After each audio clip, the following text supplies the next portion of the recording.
ദുഃഖവെള്ളിയാഴ്ചയിലെ മുതലപ്പൊഴി കാഴ്ചകൾ. പത്രവാർത്തകളിൽ മുതലപ്പൊഴി പ്രശ്നം കണ്ടപ്പോൾ മുതൽ അവിടെ നിന്ന് പോകണമെന്ന് കരുതിയതാണ്. സ്ഥിരമായി സായാഹ്നങ്ങൾ ചെലവഴിക്കുവാനും പലപ്പോഴും നല്ല പിടയ്ക്കണ മീൻ വാങ്ങുവാനും പോയിരുന്ന ഒരു സ്ഥലമാണ് മുതലപ്പൊഴി, പെരുമാതുറ ആ ഭാഗങ്ങൾ. കുറേ കാലം സുഹൃത്തുക്കളോടൊപ്പം ഫിഷിങ്ങിനും അവിടെ പോയിട്ടുണ്ടായിരുന്നു. രാവിലെ റോഡിൽ വലിയ തിരക്കൊന്നുമില്ല, അങ്ങിങ്ങായി കുറച്ച് വാഹനങ്ങൾ മാത്രം. ഇടയ്ക്ക് റോഡിലൊരു ജാഥ പോലെ ആൾക്കാരെ കണ്ടു. അടുത്ത് ചെന്നപ്പോഴാണ് മനസ്സിലായത് പള്ളിയിലെ പിള്ളേരാണെന്ന്. അവർ വരിവരിയായി പോകുന്നുണ്ട്. കുറച്ചു നേരം അത് നോക്കി. പാലത്തിലേക്ക് ഇനി കുറച്ചു ദൂരം മാത്രമേ ഉള്ളൂ. പാലത്തിലെത്തി.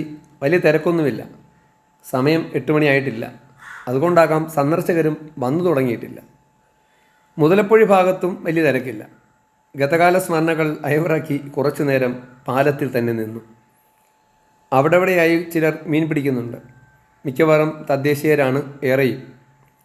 പാലത്തിനടുത്ത് നിന്ന് മുതലപ്പൊഴി ദൃശ്യം കണ്ടപ്പോഴാണ് ശരിക്കും അന്തം വിട്ടു പോയത്.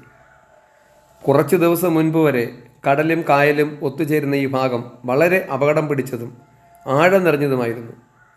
എന്നാൽ മണ്ണിൽ മൂടിക്കിടക്കുന്ന ആ സ്ഥലം കണ്ടപ്പോൾ ഇപ്പോൾ എന്തോ പോലെ തോന്നുന്നു. പ്രഭാത സൂര്യൻ്റെ ചൂട് അങ്ങനെ തുടങ്ങിയിട്ടില്ല. നല്ല കാലാവസ്ഥ. എന്തായാലും 2 വീലറിൽ തന്നെ പരമാവധി ദൂരം പോകാം എന്ന് തീരുമാനിച്ചു. നോക്കിയപ്പോൾ ഒരു കൊച്ചൻ മീൻ പിടിച്ചിട്ട് വരുന്നു. അവൻ്റെ കൂടയിൽ നിറയെ മീൻ. അവനോട് ഹായ് പറഞ്ഞു. നല്ല പിടയ്ക്കണ മീനാണ് കേട്ടോ, വാങ്ങിയില്ല. വീണ്ടും ഞാൻ മുന്നോട്ട് തന്നെ പോയി. ഒരു ഫാമിലി എനിക്ക് മുൻപിലായി പോകുന്നുണ്ട്. അവരെ ബുദ്ധിമുട്ടിക്കാതെ സൈഡുകൾ എല്ലാം ഞാൻ ഷൂട്ട് ചെയ്തു. ഒടുവിൽ അവർ മാറിയപ്പോൾ ലാസ്റ്റ് എൻഡും ഷൂട്ട് ചെയ്യണം. അവിടെ എനിക്ക് മുന്നിൽ 3 വശത്തും കടൽ മാത്രം. തിരയിളക്കം അത്ര ശക്തമല്ല, എന്നാലും അപകടം ഉണ്ടാക്കണ്ട എന്ന് കരുതി അവിടെ നിന്ന് ഞാൻ പിൻവാങ്ങി. ചൂണ്ടയിട്ട് മാത്രമല്ല, ആഴം കുറഞ്ഞ ഇടങ്ങളിൽ വലയെറിഞ്ഞും മീൻ പിടിക്കുന്നുണ്ട്. എന്തായാലും ബീച്ച് കാണാനായി കുറേ നേരം അവിടെ കറങ്ങി നിന്നു. തിര വലിയ ശക്തിയില്ലാത്തത് കൊണ്ട് തന്നെ കുറേ ചിത്രങ്ങൾ പിടിച്ചു, വീഡിയോകൾ എടുത്തു.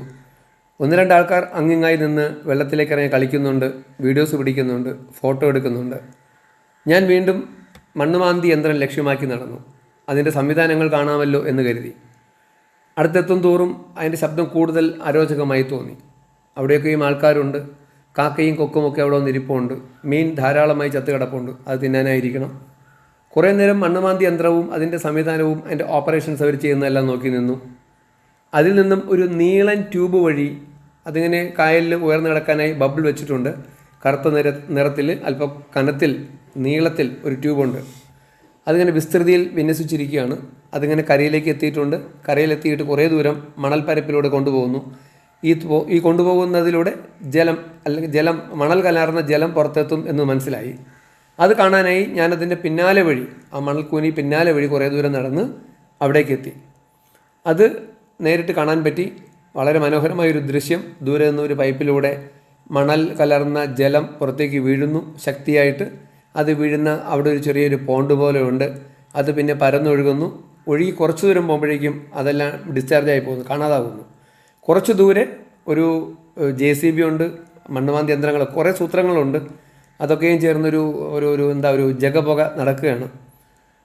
തുറമുഖ സമരപ്പന്തലിൽ ആരുമില്ല. അതിരാവിലെ വന്നിട്ട് എന്തിനാ എന്ന് എല്ലാവരും ചിന്തിക്കുന്നുണ്ടാകാം. അല്ലെങ്കിൽ ഇന്നത്തെ തീരുമാനങ്ങൾക്കായിട്ട് അവർ മാറി നിൽക്കുന്നുണ്ടാകാം. എന്നിരുന്നാലും അവിടെയാകെ കൊടിതോരണങ്ങളും ഇന്നലെ നടന്ന ചർച്ചയുടെയും ബാക്കി എല്ലാ കാര്യങ്ങളും ആ പന്തലിലുണ്ട്. അത് കുറച്ചു നേരം അവിടെ നോക്കി നിന്നു. അവിടെ നിന്നും നേരെ പോയത് അവിടുത്തെ മാർക്കറ്റുകളിലേക്കാണ്. മുൻപ് പറഞ്ഞ പോലെ ഞാൻ അവിടെ വന്ന് പലതവണ മീൻ വാങ്ങിയിട്ടുണ്ട്. ഇവിടെ ഹോൾസെയിലാണ്. 2 മാർക്കറ്റുണ്ട്. ഒന്ന് പെരുമാതുറ ഭാഗത്തും രണ്ടാമത്തത് അതിൻ്റെ വടക്ക് ഭാഗത്തായിട്ട്. അതായത് ആ ഭാഗം വരുന്നത് അഞ്ചുതെങ്ങ് ഭാഗത്താണ്. പാലത്തിൻ്റെ അപ്പുറവും ഇപ്പുറവും ഓരോ ചന്തകളുണ്ട്. അവിടെ ഹോൾസെയിലാണ്. കോടികളുടെ ബിസിനസ്, ലക്ഷങ്ങളുടെ ബിസിനസ് അല്ല, കോടികളുടെ ബിസിനസ് നടക്കുന്ന വമ്പൻ 2 ഏരിയാസാണ്. മീൻ കച്ചവടത്തിൻ്റെ ഹബ്ബാണത്. പക്ഷേ കണ്ടു കഴിഞ്ഞാൽ വിഷമം തോന്നും. അവിടെയെങ്ങും ആരുമില്ല. മീൻസ് ട്രേഡില്ല, വ്യാപാരമില്ല. ആൾക്കാർ അവരുടെ വലയും ഇത്തരം സാധനങ്ങളൊക്കെ റിപ്പയർ ചെയ്യുന്ന അങ്ങ് ഇങ്ങോട്ട് കാണാം. അവിടെ ആയിട്ട് ആൾക്കാർ മാറിയിരിപ്പുണ്ട്. കണ്ടാൽ സങ്കടം തോന്നും. നേരത്തെ ഇവിടെ വരുമ്പോഴേക്കും ഫിഷിംഗ് ഹാർബർ നിറയെ തിരക്കാണ്. എപ്പോഴും ആളനക്കവും ബഹളവും. കൂടാതെ അവിടെ നിന്നും ഉള്ള ഒരു വ്യാപാരത്തിൻ്റെ ബാക്കി എന്നതോളം റോഡരികിലായിരിക്കുന്ന കടകളിൽ എപ്പോഴും വ്യാപാരമാണ്. എല്ലാ കടകളും തുറന്നിരിക്കും. ഈ നേരത്തൊക്കെ അവിടെ ഭയങ്കര ഉച്ചത്തിൽ സംസാരവും ബഹളവുമാണ്. ഇതെല്ലാം കണ്ട് കുറേ നേരം കഴിഞ്ഞു. കുറേശ്ശെ പുറത്തേക്ക് പോകാൻ അല്ലെങ്കിൽ വീട്ടിലേക്ക് പോകാൻ തീരുമാനമായി. എന്തായാലും ഒരു ദുഃഖമുണ്ട്. കോടിക്കണക്കിന് രൂപയുടെ മത്സ്യക്കച്ചവടം നടന്നിരുന്ന ഈ സ്ഥലം ആളും അനക്കവുമില്ലാതെ തിരശ്ശീല വീണ നാടകളരി പോലെയായി.